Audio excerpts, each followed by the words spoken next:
ጓል ኣንስተይቲ ብሓቂ እንተደኣፍቂራትካ ኮይና እተርእዮም ብዙሓት ዓይነት ምልክታት ኣለዎ እዮም። ለማዓንቲ ብዛዕባ ሓንቲ ጓል ኣንስተይቲ ክተፍቅር ከላ ዘለዋ ምልክታት ብሰፊሑ ክነዋግዕና። ሰላም ንዓኹም ይኹን። ኣነ ሄለን ሃፍቱ እየ ሕብረኩም ክሳብ መወዳእታ ዝጸንሕ። ቻናለይ ሰብስክራይብ፣ ሼር፣ ላይክ ብምግባር ጀምርዎ ኢኹም። ለማዓንቲ ብጣዕሚ ቆንጆ ዝኾነ ሓሳብ ክነውግዕ ንብዙሓት ዘደነጋግር ዘለውን መፍትሒ ክንህቦን ክንድህሱን ኢና ማለት እዩ። ጓል ኣንስተይቲ ኣብ ፍቕሪ ትወድቕ እንተኾይና ከመይ ጌርና ንፈልጥ? እዚ ሕቶ ተደጋጋሚ ካብ ብዙሓት ደቂ ተባዕትዮ ይሰምዖ እየ። ትፈትወኒ ድያ? ትደልየኒ ድያ? ኣይርድኣንን ዝብሉ የጋጥሙን እዮም። ደቂ ኣንስትዮ ፍቕሪ ከም ዝሓዘን ምልክታት ከደናገሩ ወይ ድማ ክትደናገሩ ትኽእልሉ ትኽእሎ ዓቢ እዩ። ኣብ ፍቕሪ ምውዳቕ ኩሉ ግዜ ግልጽ ዝበለ ወይ ድማ ሩኡይ ዘይክኸውን ይኽእል እዩ። መብዛሕትኡ ግዜ ኣብ ክንዲ ኣብ ዓበይቲ ድራማዊ ተግባራት ብኣናእሽቱ ብዘይምቁራጽ ባህርያት እዩ ዝረአ። እቶም ሓቀኛታት ምልክታት ድማ እንሆ ሕጂ ክነግረኩም እየ። ብሓቂ ኣብ ፍቕሪ ዝወደቐት ጓል ኣንስተይቲ ካብ ተርእዮ ሓቀኛ ምልክታት ቀዳማይ ገይረ ሒዘየ ዘለኹ እዚ እዩ። ጊዜኣ ትበካ ንዓኻ ዝኸውን ግዜ ኣይትስእንን ወይ ድማ ኣለዋ። ኣብ ፍቕሪ ዝወደቐት ጓል ኣንስተይቲ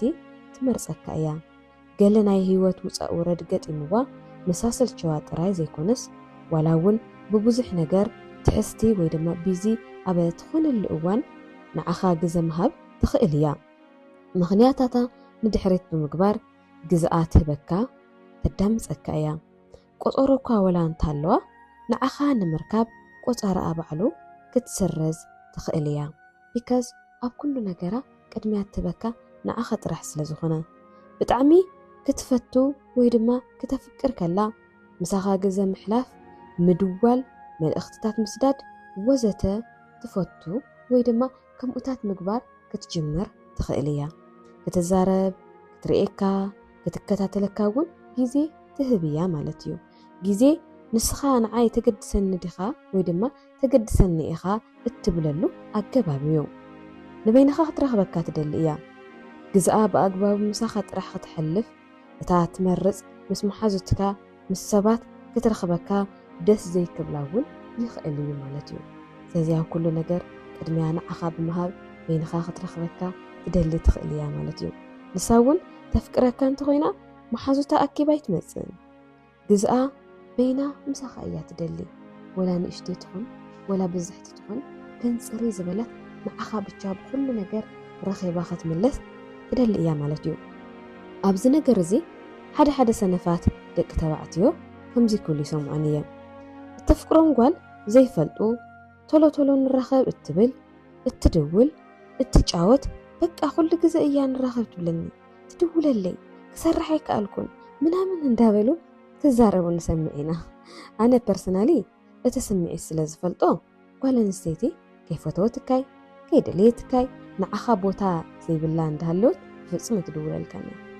ብፍጹም ክረኽበካ ይትብለካኒ። እውይ ከመይ ከም ንሃድም፣ እውይ ከመይ ከም ንርሕቐኩም እንድሕር ዘይፈተናኩም ዳርጋ ከምዚ ዝተፋእናዮ ዓይነት ምግቢ ጌርኩም ሕሰብዎ ፍጹም ንዓኹም ዝኸውን ግዜ ይብናንና። ስለዚ እዚ ኮምፕሌን እዚ ዘቕርቡ ሰባት ኣዝዮም እዮም ዝሕዝኑኒ። ንዘፍቅረካ ህይወቱ ንዝህበካ ሰብ ኣሕሊፍካ ንበላዒ ከም ምሃብ ገይረ እየ ዝወስዶ። ኣዝዮም ዘሕዝኑኒ ድማ ነዚ እዩ ማለት እዩ። ንዘፍቅረካ ህይወቱ ንዝህበካ ሰብ ከመይ ጌርካ ኣሕሊፍካ ንበላዕ ትህቦ? ዘይተፍቅሮ ግዜ ትህቦን ኢኻ። እዚ ድማ ብከምዚ ዓይነት መልክዕ ጌርኩም ድማ ክተስተውዕሉ ትኽእሉ ኢኹም ማለት እዩ። ዘይትፈትወኩም ጓል ከለ ጭራሽ ግዜ ትህበኩም እየ ዝብለኩም ዘለኹ። ደው ኢልኩም ዋዕለ ይተልዕለኩምን እውይ ማለት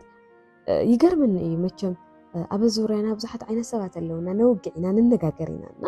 በቃ ክድውላለሎም ገለ ከለዋ ወይ ድማ ክድውለሎም ከላ እታ ተፍቅሮም ጓል ኣንስተይቲ ፀርፀር ዝብሉ ደቂ ተባዕትዮ ኣለውና። ንዕኦም ንባዕሉ እኮ ቦታ ኣለዎም እኮ ንዓኣ ዝኸውን ግን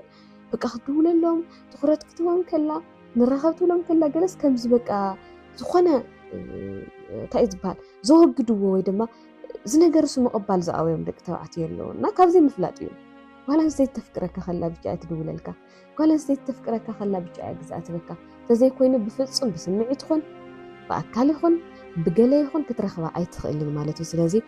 ብዝግባእ ግዜኣ ትህበኩም ቅድሚያ ትህበኩም ዓይነት ጓል ኣንስተይቲ ተረኺብኩም ለቀም ክትብልዋ ኣለኩም እምበር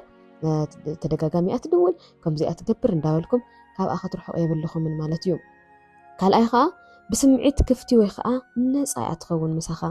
ደቂ ኣንስትዮ ንኩሉ ሰብ ብቐሊሉ ስምዒተን ድልየተን ልበን ኣይከፍታን እየን እዛ ነገር እዚኣ ብዝግባእ ክተስተውዕልዋ ኣለኩም ሕሉፍ ህይወተን ኣየውግዓን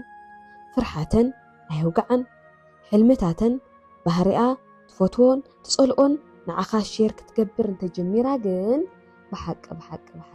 ብለካ ኣለኹ እዛ ጓል ኣንስተይቲ እዚኣ ትፈትወካ እያ ማለት እዩ ማንም ሰብ ድኻሙ ንሰብ ይናገርን ማንም ሰብ ሕሉፍ ህይወቱ ንማንም ሰብ ይናገርን ሕጂ ኣነ ዝሓለፍኩም መንገድታተይ ንዘግነኹ ሰባት ፍጹም ኣይነግሮምን በቃ ዘፍርሕኒ ነገር ዝሓለፍክዎ ህይወታት ሕልምታተይ ባህርታተይ ዝፈትዎ ዝጸልኦን ነገራት ዝናገሮም ካብ ሕዚ ብጣዕሚ ካብ ሓንቲ ጻብዕቲ ዘይሓልፉ ብጣዕሚ ውሕዳት እዮም ማለት እዩ ስለዚ እዚ ነገር እዚ እውን ክተስተውዕል ትኽእል ኢኻ እዚኣ ኣዝያ ተኣምነካ ኣላ ማለት እዩ ከምዚ ዓይነት ነገራት ትነግረካ እንተደኣሃልያ ምትእምማን ድማ ከምቲ ኩሉ ግዜ እናነገርኩም ዝመጽእ መሰረት ፍቕሪ እዩ ምትእምማን እዩ ፋውንዴሽን ንኩሉ ነገር ምክብባር ምትእምማን ንምፍታው ምትእምማን ኣብ ዝኾነ ነገር ኩሉ ፋውንዴሽን ምትእምማን ስለዝኾነ ምትእምማና ኣሕሊፋ ሂባት ካላ ማለት እዩ በዚ ክትፈልጣ ትኽእል ኢኻ ማለት እዩ ሳይ እውን ኣናእሽቱ ዝኾኑ ናትካ ነገራት ብዝግባእ ትዝክር እያ ብሓቂ ጓል ኣንስተይቲ ክትፈትወካ ከላ ናትካ ደቀቕቲ ነገራት ትዝክር እያ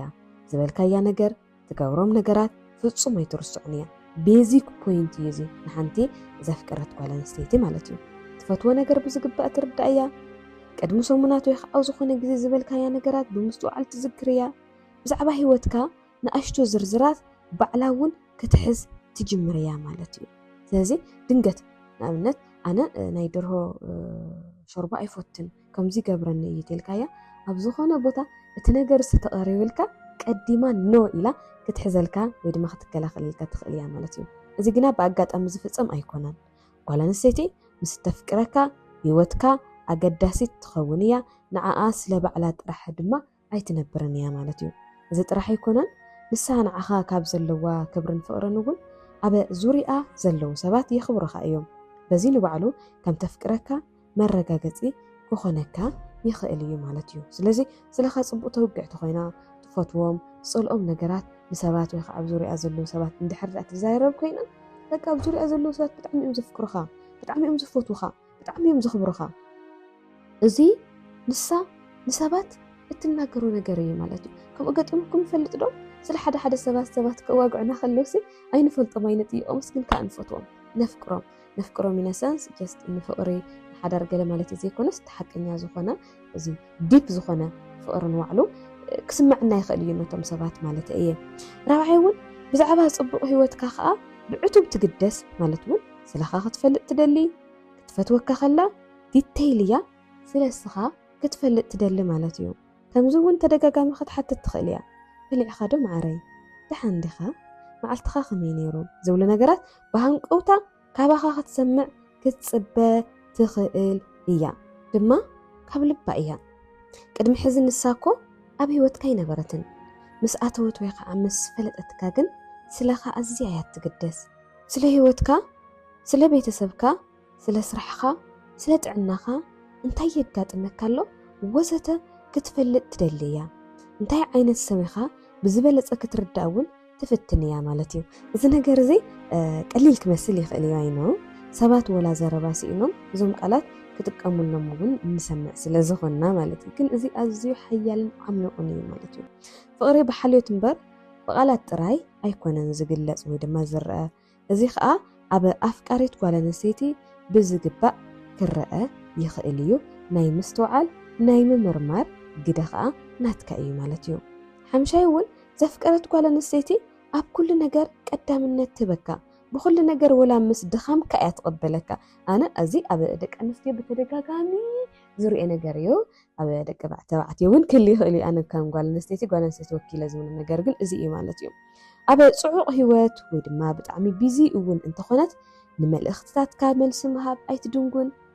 ንዓኻ ምፍታሽ ስእልታትካ ምምልካት ንዓኻ እንዳረኣየት ፍሽኽ ምባል እዚ ናይ ኩሉ ግዜ ስራሓ እዩ ይብለኩም ኣለኹ እዚ ስኢኩም ተቐበልዎ ሕጣብልዎ ኣብ ኩሉ መደባታ ከተካተተካ እውን ትፍትን እያ ዘይትፈትዎ ዝነበረት ነገራት እውን ኣባኻ ምስ ረኣየቶ ወይ ድማ ምስ ኣጋጠማ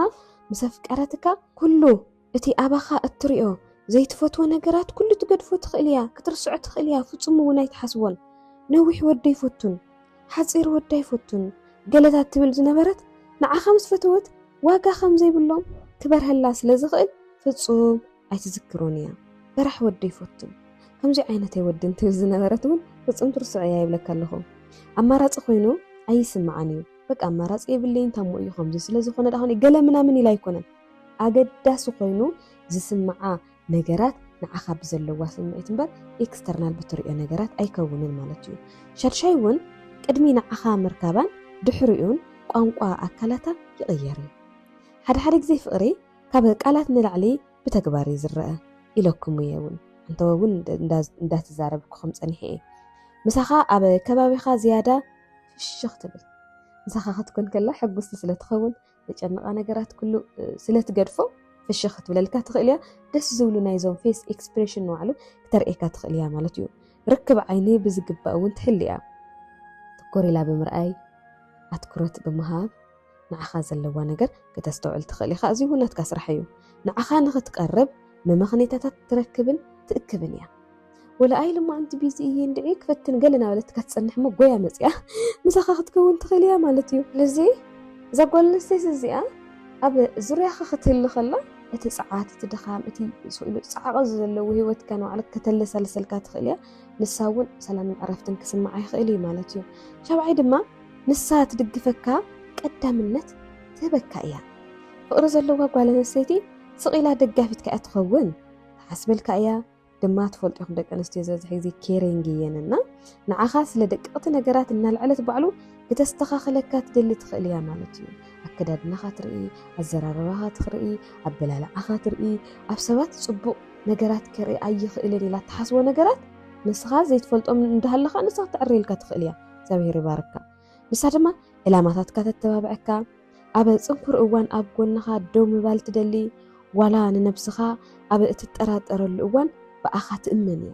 ኣነ ምን ዋጋ የብለይን ኣነ ተሸናፊ እየ ኣነ ደካማ እየ ገል ኣብ ትልል ሰዓት ኳስ ንሳስ በኣኻ እያ እትእመን ማለት እዩ ኦረዲ ሓደ ግዜ ዝሃበትካ ቦታ ኣሎ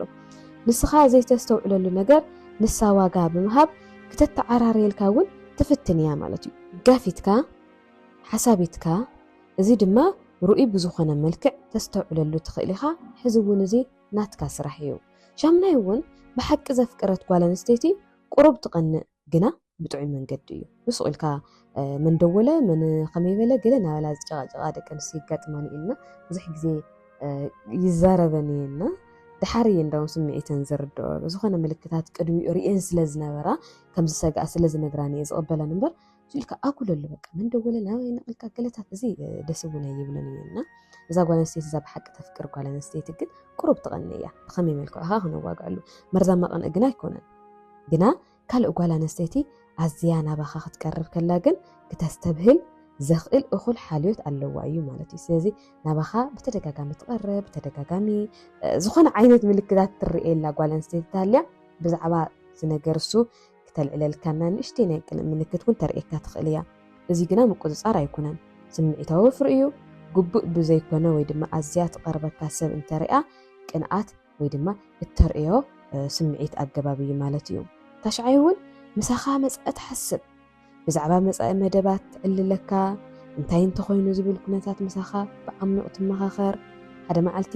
ብሓባር ክትገብርዎ እትኽእሉ ነገራት ትዛረብ ትመኻኸር ማለት እዩ እዚ ማለት ከዓ ኣብ ህልውነታ ጥራይ ኣይትርእየካን እያ ኣብ መፃኢኣ እያ እውን ትርእየካ ማለት እዩ ስለዚ ሕዚ ዘላቶ ነገራት ኣብቲ ህልው ዘሎ ኩነታት ማለት እዩ ንመፃኢኣ እውን እንታይ ትሓስብ እንታይ ትደሊ ብዝግባእ ተዋግዐካ ትኽእል እያ እሞ መፃኢኣ ምሳኻ ኮይና ትሓስብ ተኾይና ለቀም ኣብላ ማለት እዩ ኣስራይ እውን ብቓላት ዘይኮነስ ብግብሪ እያ ተፍቅረካ ስለዚ ብዙሓት ደቂ ተባዕትዮ ዘይፈትዎ እንዳሃለዩ እሲ ብዙሓት ናይ ፍቕሪ ቃላት ከውፅኡ ንርኢና መቸም ኣዝዩ ኣይንከሓድን ዝፍለጥ ሓቂ ስለ ዝኾነ ማለት እዩ እሞ እታ ጓል ኣንስተይቲ ግን ብግብሪ እያ ትፈትወካ እቲ ዝዓበየ ምልክት ከዓ ኣብ ዝኾነ ይኹን እዋን ገለ ኣብ ዝገጥመካ ደስታ ይኹን ሓዘን ውድቀት ኪሳራ ኣብ ጎንኻ ኮይና ትረአ ንሳ እያ ንቐፃሊ ትፀንሕ ንሳ እያ ብቐፃሊ ስለኻ ስለ እትግደስ ኣብ ዙርያኻ ዘይትሰኣን ፍልይቲ ፍጥረት ንሳ እያ እታ ብሕታዊት ሂወንካ ንሳ እያ ምክንያቱ حقኛ ፍቅሪ ኣፍቂረካ ምባል ኣይኮነን ኣብ ኩሉ ነገርካ ኣብ ጎንኻ ምርካብ እዩና እዛ ጓል ኣንስተይቲ እዚኣ ዕሽሽ ከይትብላ መዓልታዊ መረጋጋጽ የድልየካ እዩ መዓልታዊ እውን እታ ተፍቅር ጓል ነቲ ተፍቅሮ ወዲ መዓልታዊ ተረጋግጽ እያ ማለት እዩ ኣምንታይ ኩነታት ኣሎ ገለታት ትብል ስለዚ ፍቅሪ ኩሉ ግዜ ዓው ዝበለ ወይ ከዓ ሩኡይ ነገር ኣይኮነን ሰባት ብድጋዊ ነገር ስለንጽበ ወይ ከዓ ናይ ቃላት ምሩኻት ስለንኸውን ይመስለን ንዑ እዩ ብዙሕ ግዜ ፍቅሪ ዘይጸንዕና ሕማቕ ነገራት ንርኢ ማለት እዩ ሓደ ግዜ ጸጥታ ልኡምን ቁኑዕን እውን ክኸውን ይኽእል እዩ ኣቓልቦ እንተይብካ ትፈትወካ ድያ ኢልካ ምሕታት ኣየድልየካን እዩ ምክንያቱ ከም ትፈትወካ ትኹረት ሂብካ ከዓ ኣቃልቦ ሂብካ እንተዳ ኣስተውዒልካያ ክስምዓካ እዩ ማለት እዩ ተስተውዕለላ እውን ትኽእል ኢኻ ማለት እዩ ክቡራት ተኸታተልቲ ዲናና ማይንድሴት ኤንድ ሂሊንግ ስፔስ ለማዓንቲ ዝነበረኒ ዛዕባ እዚ ይመስል ነይሩ ሓንቲ ጓል ኣንስተይቲ ከተፍቅር ከላ እተርእዮም ምልክታት እዚኦም እቶም ዝወሓዱ እዮም ኣድላይ ኣብ ዝኾነሉ ግዜ ድማ ኣብ ቀረባ ግዜ ብሰፊሑ ነዋግዕሉ ጉዳይ ክኸውን እዩ ማለት እዩ ምክንያቱ ፍቅሪ ሓዳር ቀሊል ነገር ኣይኮነን ከምቲ ኣብዚ ዘበን እዚ እንሪኦ ዘለና ነገራት ኣይኮነን ኣብ ደስ ዝበለካ እተፍርሶ ኣብ ደስ ዝበለካ እተሃንጾ ኣይኮነን ብሓደ ዝህነጽ ብሓደ ወጥ ብዝኾነ ድማ መሰረቱ ይኹን ናይ መጨረሻ ኮሎን ዝዕጸ ስለ ዝኾነ እዚ ነገራት እዚ ክነስተውዕል ምእንታን ኢለ ሓቢርኩም ስለ ጽናሕኩም ኣዝየ ዘመስግናኩም ተሓሳብ ተትምችይኩም ሼር ግበሩ ኢኹም ንኻልኦት ክጠቅም ኢልኩም ተሓሲብኩም ማለት እየ ጽቡቕ ኢልኩም ተሓሲብኩም ድማ ኮሜንት እውን ጻሕፉለይ ላይክ እውን ምግባር ትኽእሉ ኢኹም ኣብ ዘለኹም ኩሉ ሰላም ንዓኹም ክኸውን ተመኒ ሰላም